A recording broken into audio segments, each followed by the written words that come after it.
Hey everyone, and welcome back to The Straight Shift. I've got a big bucket list trip coming up. I'm going to be flying over to the UK, spending a couple of days tooling around the English countryside in a rental car, where I'm going to hit the bucket list item of driving on the wrong side of the road and also seeing Stonehenge, and then taking a transatlantic crossing back to New York on the Queen Mary 2. So finally getting to do this big bucket list thing that has been sitting out there on my list for probably 20 years. So actually gonna happen. I've been thinking about bucket lists a lot lately. So when the founder and CEO of the world's largest supercar driving experience reached out to me and said, "Hey, let's do a podcast together," I was like, yes, please. Hell yes. That's absolutely perfect. So in this episode, we're going to talk about driving supercars on a racetrack, and why Adam and I both believe that even if you're not a motorhead, why this type of experience needs to be on your bucket list. So let's just get into it.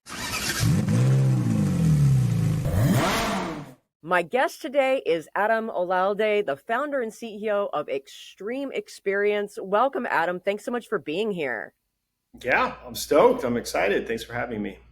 You know, Adam, you and I have some things in common other than our addiction to racetracks. And neither of us really set out in life to be entrepreneurs, but rather we tripped over an opportunity because we saw a gap in the market between what consumers wanted and what was actually available to them. So please tell our listeners a little bit more about how you got this idea when you were just 25 years old to let complete strangers take insanely expensive supercars that you didn't even own then out on a racetrack. Because, hey, what could possibly go wrong with that?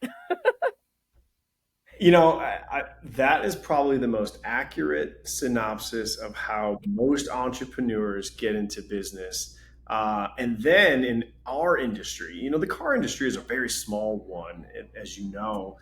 And the gaps in what the market offers and what people want to do are so prevalent, in my opinion, that we are often winging it, making it up on the fly, and just trying to hope and pray that it doesn't go too wrong. But like you said, I tripped over it, and I actually got into the luxury concierge industry. So I thought what people wanted was to be able to drive these cars and act like the owners of these cars, but then give them back at the end. And I wasn't wrong, but there are far fewer people that economically could pull that off, because even to rent a Ferrari, it costs a couple $1,000s a day. And then we have to maintain it. And it comes back with three wheels, and people are like, "I don't know what happened." And I'm like, what is going? This industry is a mess. And I found, though, that if I could fine tune that and get people the experience that they wanted at the price point that they could afford to pay, that we could really grow this thing. And then I said, that's experiential. We're going to create experiences. And so I tripped over it. I got back up, and then I saw in front of me. And I actually hosted our first racetrack experience as a marketing event to get more eyeballs on the rental car business brand. And when 0 people who came to the racetrack came back to rent a car, I said, well, if 2,000 people showed up for my marketing event and 0 people came to rent a car, maybe that's the business that I should go after. And that's what we did. And like you said, I've been writing the book ever since, because there isn't a book. I don't think there's going to be another one. So it's up to me to author it, and we're doing the best we can. I think that really is what entrepreneurship is all about, is that pivoting, because you try something and you think, oh, this will be great. And then the market tells you something completely different, and you go, oh, okay. And you just pivot because you're listening to your customers and what they want. And just because everybody else out there is like, oh, that can't be done, that's crazy, you shouldn't do that, there's no way to do that.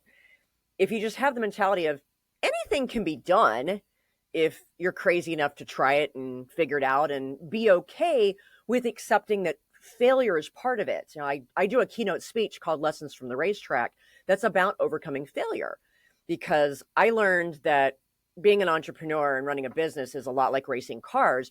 You're going to fail about 80% of the time.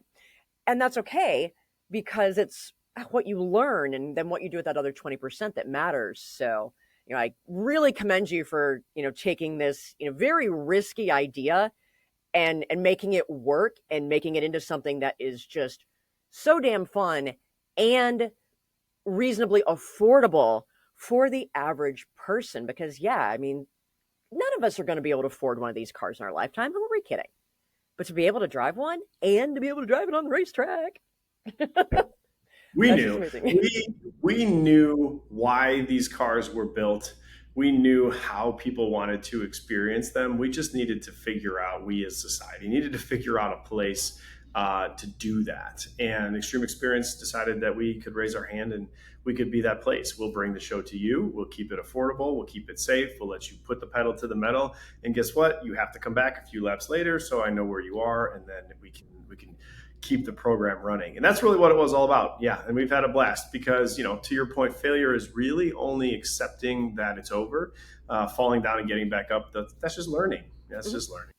Yeah, absolutely. And, I'm a big believer in if you're going to have one of these cars. So I had an old friend from back in my consulting days who started a business.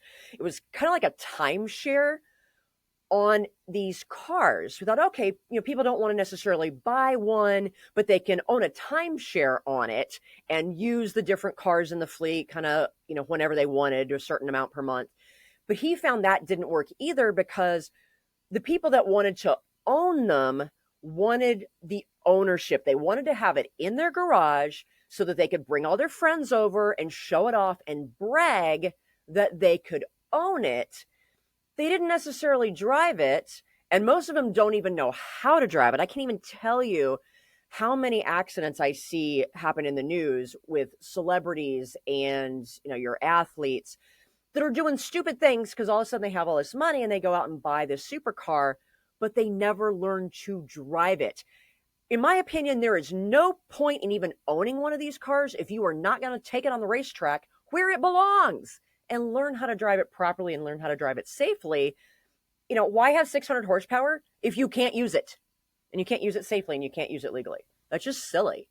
And that's why we pivoted so quickly from the rental car and concierge business, because it just wasn't what those cars were designed for. Driving them down the street and looking rich. I mean, it wasn't even feeling wealthy, like you just alluded to, because you weren't. You rented it, and that's kind of like a faux pas in the industry. So it wasn't. People didn't want to just look rich. They wanted to feel rich, and that was not what I was in the business to provide, and I couldn't do that for them. But if you wanted to just feel speed and adrenaline and check that box, could you do what you watch on TV when you see F1 and IndyCar and everything? Well, that we could provide, and we have a lot of fun every year doing that. And that's great. And it's so different from like the NASCAR experience because they don't actually let you drive. Trust me, I asked and they said no, even to me. But, I also don't like, this whole drive fast, turn left thing. People who are NASCAR fans, they want to experience that. That's a phenomenal thing to do. But those of us that grew up watching F1 and, I've been road course racing most of my life, turning left and turning right is just phenomenal. But being able to do it in one of these cars that the whole reason they exist is they were born from this tradition of European racing. That's just a whole different ball game. But I found most people that have a bucket list, or at least they say they have a bucket list, almost none of them ever actually check anything off that list. Why do you think that is? I mean, I know you have kind of called it the someday effect. So you heard about it. You heard about my someday effect. I did. And I love that idea. That's so accurate. Because I ultimately am successful at what I do, not because I'm passionate about it. And when I say it, I mean driving a Ferrari on a racetrack or whatever it might be. I did not grow up a race car driver. I did not grow up wrenching on cars and maintaining my own cars. I grew up wanting to get the most out of life. I wanted to enjoy everything that life could give me. And I saw when I looked around me how many people were putting it off for someday. And that drove me crazy. I didn't know why it drove me crazy as a kid, but I was like, okay, so you're going to work your whole life. You're going to make all the sacrifices. You're going to retire. And right when you can retire, and may have enough money to buy that Ferrari, now you're too old to get out there and enjoy driving it, and I said, this is crazy. This whole concept is crazy. I want to enjoy life when I got the most life to enjoy. Now, that's a little contradictory because we don't have the means necessarily when we're younger, or if we do, we're giving it to children and whatever else sucks the life out of the midlife. Yeah, another reason I don't have children. And I love mine, but they're a lot. And so I said, hey, there's got to be a way to get the most out of someday today. And I didn't start this business with that in mind. I learned that through this business. I watch 100,000 people a year come open their eyes and experience someday with Xtreme Xperience. And I go, that's the gift I'm giving them. I'm not giving them the Ferrari and the Lamborghini like they think. That's why they came. But I'm unlocking their idea that, hey, you can get out there and experience someday today. And hopefully that inspires you and that changes the way you look at things and say, hey, I'm going to take some more chances. I'm not going to accept failure. I'm just going to enjoy every day because it's a gift, and I'm not worried about buying a Ferrari when I retire one day. And so I really got on board with that.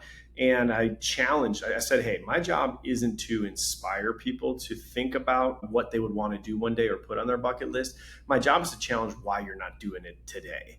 Definitely. Well, let's talk about then how this experience works and what kind of cool cars are in it. So if someone has this on their bucket list, what do they need to look for? Tell us how the Xtreme Xperience works. We try to make it as easy as possible. And I did this, going back to your lesson on entrepreneurship, totally by accident.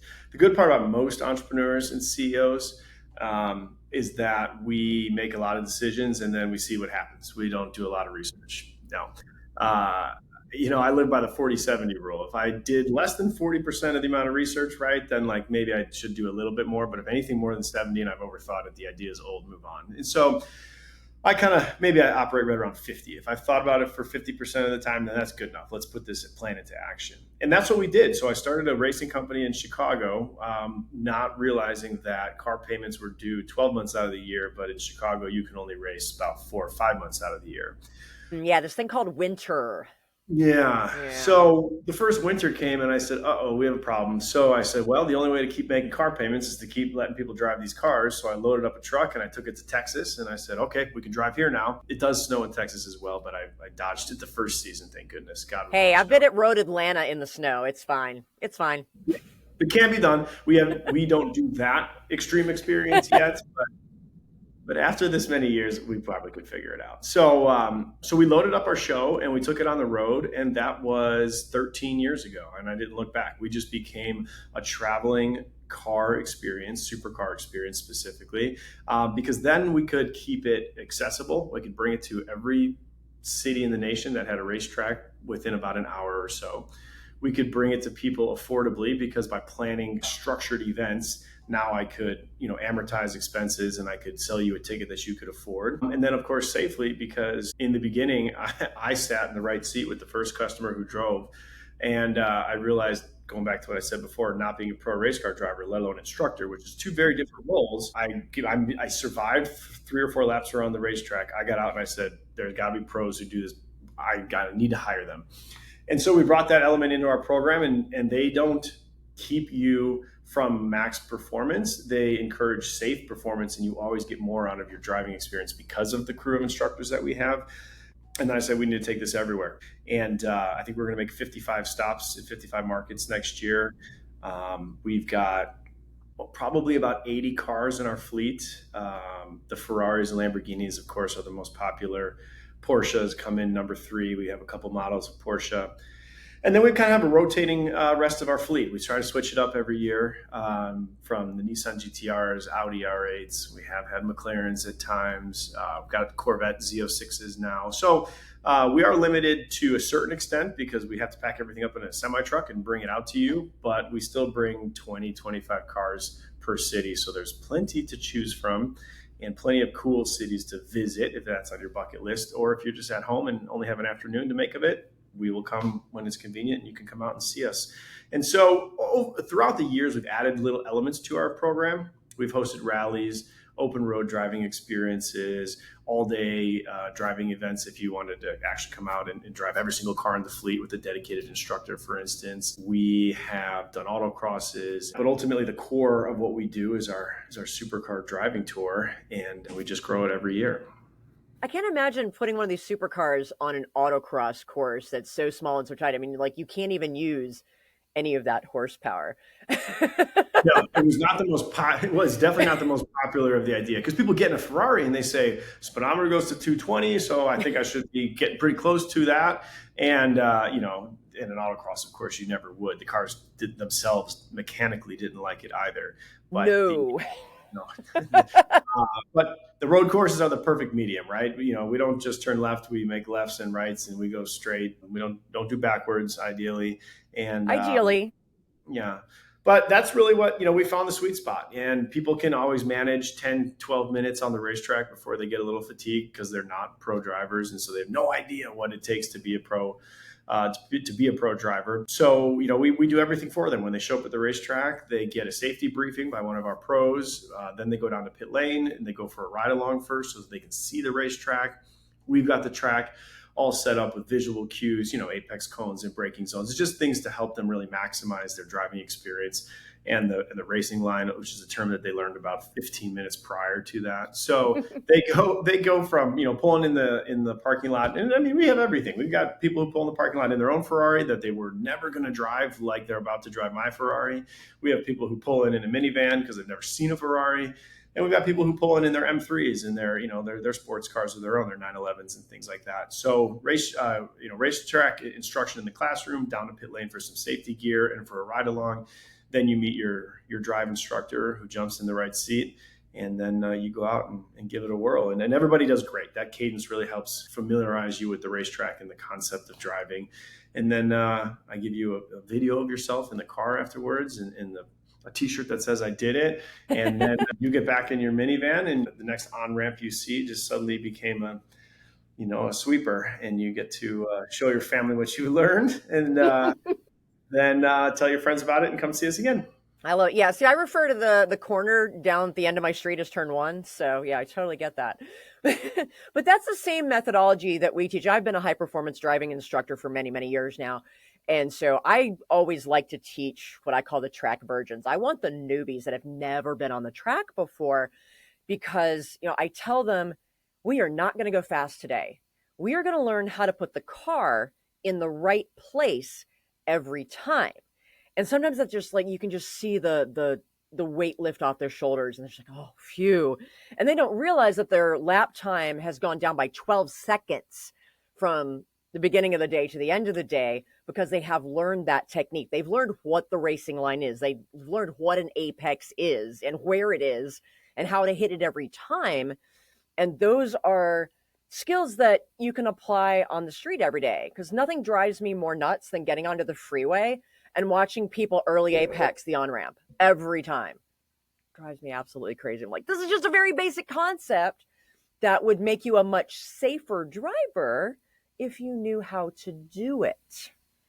I think it's great that you do the same things. It's just the difference is you're doing it in this really amazing, ridiculously high horsepower, highly capable, and properly maintained car, because that is key. Big shout out to my 20 mechanics. They don't leave these cars. Everyone asks, what do you do with these cars when you're done with them? Do you sell them? Are they even assembled properly anymore? Or do they just fall up, you shut the door and it falls apart like the Blues Brothers? And I said, I have pro mechanics in pit lane looking at these cars every 3 to 5 laps. So this car is in better shape than the car at the dealership, and I promise you of that. It's got a little life on it, but I promise you it's in better shape because we can't have a loose screw, a drip of fluid. We can't have anything. And so these cars are... The tires are at the proper pressures. The brake pads are good. You have the right type of brake fluid in there. Yeah, I mean, people don't necessarily realize how much prep goes into even these types of cars. We've got a company here based here in Charlotte called GMP Performance, and they're a shop, but they also do track support and help, the rich people that do own the Porsches and other German cars, prep them for the track, and they end up, being their track support at the track days and stuff. These are for the people that have the money to do it, and it's great, but so much goes into that. Even just when I take my little Mini Cooper to the track, because, I instruct in exchange for free track time, Who doesn't? But just having to do everything that I have to do in my daily driver, which is not stock, but still making sure I've got the right brake pads, putting in the fancy brake fluid that's not going to boil, and you're realizing the difference between cars that are equipped to do that versus just your daily driver. Because I can tell you from experience that my stock brakes have lasted me almost 4 years on the street, 17 minutes on the track. and I melted them down through the backing plate. So, you've got these cars that, one, they were designed for this. So the chassis are built to do it. The suspension is built to do it. Whereas, your Honda Accord or your Toyota Camry was definitely not designed to do it. And so it gives you such an even better experience. It's about not just going fast, but about cars that were designed to handle these kind of curves. And these are not just straight line drag race cars. These are cars that can handle an obscene number of G-forces in these turns. And for me, that's where all the fun is. It felt almost sacrilegious at first because I was inexperienced. And growing up, like you said earlier in our conversation, you buy the Ferrari and then you don't let dust get on it and you don't let dirt get on it and you don't let miles get on it. And so the first time that I took this Ferrari out and just thrashed it, I was like, one, am I going to break this darn thing? And two, oh my gosh. And then I said, hold on a second. I don't think that Enzo Ferrari wanted these things parked in garages. And then you realize that he's out trying to win F1 races. And so all of the technology and the price that I paid for this car is because it's capable of these things. And suddenly you realize that I think we're doing these cars a disservice if we don't take them on the racetrack and let people drive them. And so it changes your whole perspective on cars and how they're built and what they're built for. And that's been a lot of fun to then just get out there and say, all right, you were built for this. Show me what you got. Let's do it. My philosophy is also because I get really irritated with the people that do stupid stuff in these cars on the street. Just a couple of months ago here in Charlotte, they busted a huge street racing ring and they impounded $1.5 million in cars, including 2 Lamborghini Huracans. People, if you can afford a car that costs more than a lot of houses, you can afford a track day. You can afford a membership at the racetrack. They're actually not that expensive unless you're talking about a place like Monticello. If you own one of these, put it where it belongs, and that's on the racetrack, and do it legally, do it safely. Even Paul Walker died riding in a Porsche Carrera GT that was being driven by his best friend and racing team partner. Regular roads are not designed for this type of driving. And it's not legal, it's not safe. So if you own one of these, put it on the damn track. Or why do you own it in the first place? That goes back to the exact first answer I think I gave you today, which was we founded this company because we know how these cars were built and we know what you want to do with it. And there was not a place to put those two things together. People were trying it on the streets and they were flipping cars. They were not driving them at all. Both are bad options. Come to the racetrack, get in a Ferrari and say, let's see what 0 to 100 in 4 seconds feels like. And you know what? We can safely do that. You can have an awesome time. You can video record the look on your face when you first experience that, and we'll keep doing it. And so that's always been our mission for all those exact same reasons. I learned car control growing up on the snowy back roads of Wisconsin because, I'm from up north Midwest as well. But you can learn the extremes of the car's handling at like 10 miles an hour when you do it in a big snowy parking lot. To really learn how to control one of these cars with this much power, you have to have the right environment and an instructor to teach you the physics of it, because you just don't experience that anywhere on the road. Yeah, and the cars are getting crazier. I mean, I've been in business now for, like I said, just shy of 15 years, and we were driving Ferrari 360s and 996s and stuff back then. Mm-hmm. Fantastic cars, but the most recent Ferrari that we have in our fleet, is your standard 296 GTB with the hybrid 880 horsepower. I mean, and that's the slow one. That's the slow one, exactly. I didn't want to say that on the air, but I want to relatively speaking, that's the slow one. That's your entry level, mid-engine Ferrari, rear-engine Ferrari, and so it's the whole industry is pushing towards more powerful things, more turbocharged things, more supercharged and hybrid things, and so you've got to learn how to drive them otherwise. And not only does it have that much power, but in a lot of these cars, the engine is not where most people are used to the engine being. For the vast majority of people out there, the engine is up front. It's under the hood, or the bonnet, as they say in the UK. very few people understand what the physics are, the dynamics of the car are when the engine's in the back. If you're lucky, it's in the middle, it's right behind you, and you have this just unbelievably perfect weight balance. That's what I started racing in. I had a mid-engine Porsche, and man, that's just, the handling is amazing. But then when you get into like a 911 or another one of the cars where the engine is truly in the back, you want to talk about something that is very, very finicky. And, the difference between, getting the back end to rotate and ending up backwards is like literally a hiccup. All of a sudden you're like, oh, I'm going to go, oh, hey, I'm backwards. How'd that happen? Now, to clarify for anyone listening to this, we do not let you get to that close of the edge. 10 tenths is a true number. It is not a number in our vocabulary. We're more like a 7 tenths. But a 7 tenths to someone who hasn't been on the racetrack before will feel like 1,000 tenths. And so it's pretty cool to keep it well within the guidelines and the safety limitations, but also give you an experience that you've never dreamt of before. The only other downside is that it's addictive. I'm a drug dealer. Does that not? That's not what you You were a drug dealer, and your drug of choice is horsepower. So I get it. I deal dopamine. I deal it. That's right. I deal it straight to the vein. Come get it. Come get it. Okay, so of all the vehicles in your fleet, which is your personal favorite and why? I love that question. And I think you actually kind of teed me up for it, because right now, if I was going to go down the racetrack, I would pick our GT4, our Cayman. It's a well-balanced, light car with plenty of horsepower.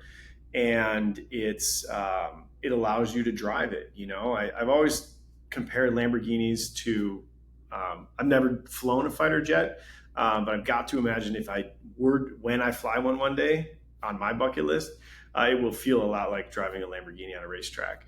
So that's a complicated one to drive. Ferraris are always great, and they come from the F1 lineage. But just being able to drive a car with one or two fingers and have its nose go where you need it, and just be able to hustle around the racetrack, but be a pure driver's car, I'll pick Porsche 9 times out of 10.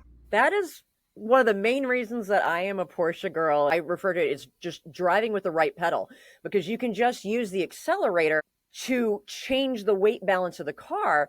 And literally, especially if you get into like a carousel turn, you literally just do this with the gas pedal, and it just shifts the weight back and forth.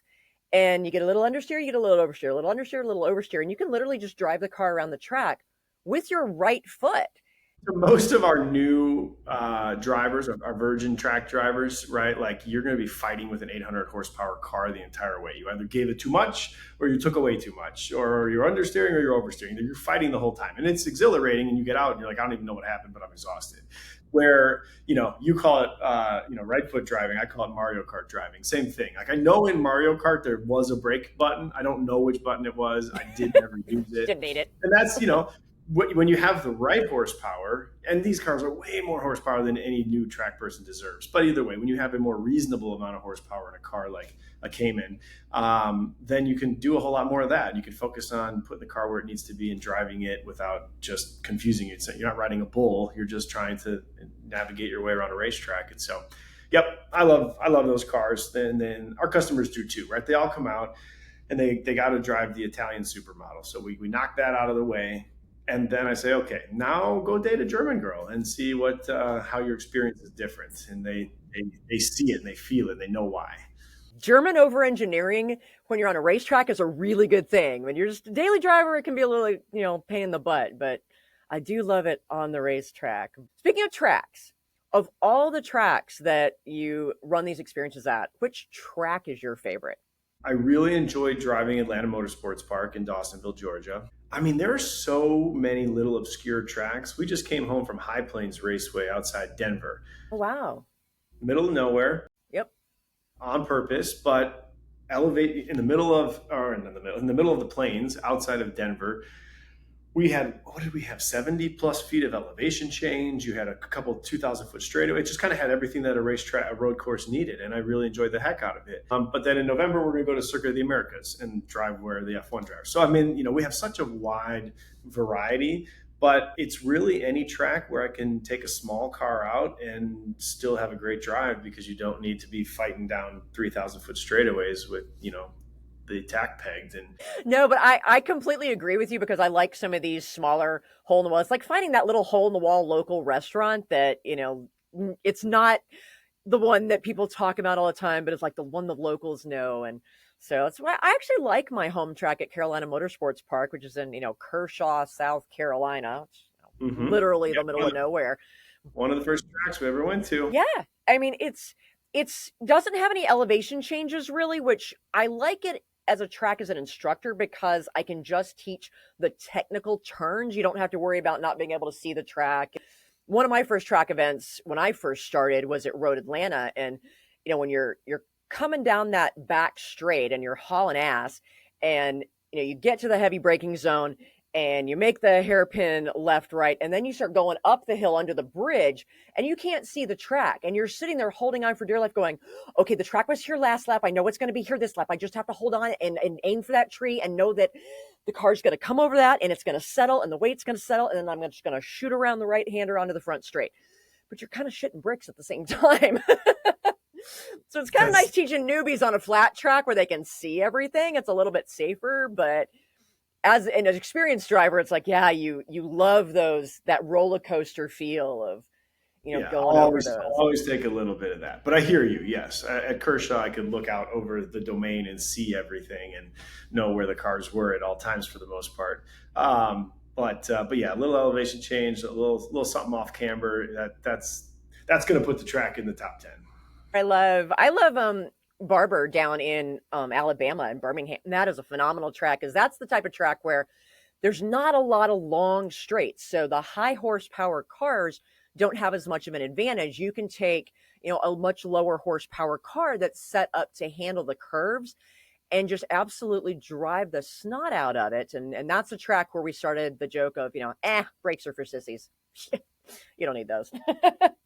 Yeah, that's also the problem with my program, though, is a lot of the tracks that you're not talking about, we don't visit because of all those reasons, so the brakes are for sissies tracks. I need my customers to brake. I'd like to put that in a disclosure. Yeah, I like my students to brake as well, so. So a lot of the tracks on our circuit, they have to be, we can't scare people away either, and that's a really important part of it. Because I think too many people think that race car driving is not for them for so many reasons. It's too expensive. It's something that you have to be foreign to do, or it's just so freaking dangerous that I'm not going to get anywhere near it. And those things don't have to be true. And so we're trying to prove that simultaneously, even though we're letting you have your cake and eat it too, which means I've never been to a track. I don't own a Ferrari, but Adam says I can have both these things on the same time. So if he says so, how does Adam pull it off? Well, we've got to do it at some manageable racetracks, and we've got to do it with the right processes in place. But with all that being said, we still go to plenty of cool places. And even if you drive one of these supercars at 50% of the car's capability, you are still going faster than you've probably ever gone in your life. Yes, guaranteed. The car is just so incredibly capable. So, yeah, because I was looking, at your current fleet list on your website too, and I was like, ooh, which one do I want? Which one do I want? And I'd probably have to try the Ferrari GTB just to try it. Yeah. But I would end up probably back in the Porsche. Just that's my happy place. All right, so I'm going to put all these links in the description below, but tell people if they want to learn more about Xtreme Xperience and sign up for one of these ridiculously amazing days, or if they want to get one for their loved one who has this on the bucket list. I mean, what a phenomenal birthday, anniversary, Christmas, Hanukkah, Yule, whatever kind of present. This is just amazing. Where do they go? What do they do? Go straight to our website, www.xxspeed.com, and you will find everything you need right there. That makes it easy. I absolutely love it. You should mention something. There might be a discount code for Straight Shift podcast listeners. Yes. Let me send it to you, and you can post it in the link. Awesome. We'll get a car chick code. Well, thanks so much, Adam. This has been so much fun. Audience, tell me what's on your bucket list. Put it in the comments. And is it car related? Is it something totally different? I just want to know what your hopes and dreams are. And then Adam and I will both challenge you to then make it a reality. So until next time, folks, drive safely. We're out of here.